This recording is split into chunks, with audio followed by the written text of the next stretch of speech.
I think the problem with the Joseph Campbell kind of approach is that before we knew quite so much about how mind and brain works, that was the only way we had of analysing story. It was, you just compared all the stories, worked out what they had in common, and then said, well, this is what a story is. And that's what Joseph Campbell did, and Aristotle did, and Robert McKee did, because there's no other way of doing it. But now that now we're at a stage where we can have this kind of new approach, and I think it is a radical approach. It radically changes what their model, because it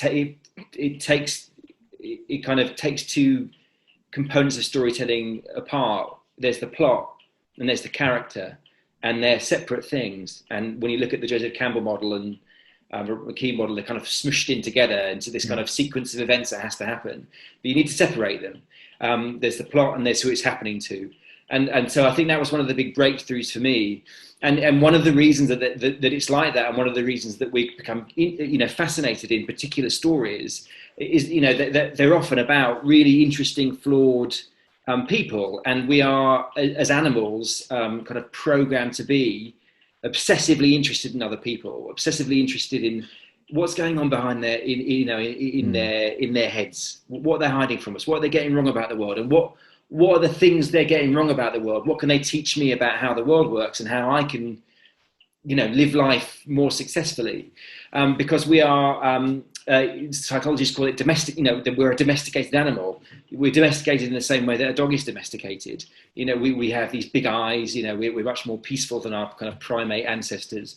We've evolved to survive in groups, in cooperative groups. And so, for us, ordinary life isn't about fighting and tearing each other to bits and, ripping up a carcass. It's about negotiating. It's about manipulating other people's minds. That's what we do. That's our MO as an animal. And that's why storytelling, is often so brilliant and so fascinating, because we are thrown behind the eyes of this weird, flawed, fucked up individual who's in this weird situation, and oh my god, that's just fascinating to see, because we are programmed to be, as I say, fascinated by other people's minds, and that's when storytelling is working really well.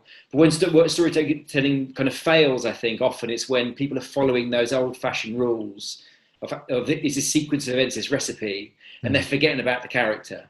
So often when I teach fiction, very often the number one thing that happens is people come to the course and then I say, tell me about your story. What have you been working on?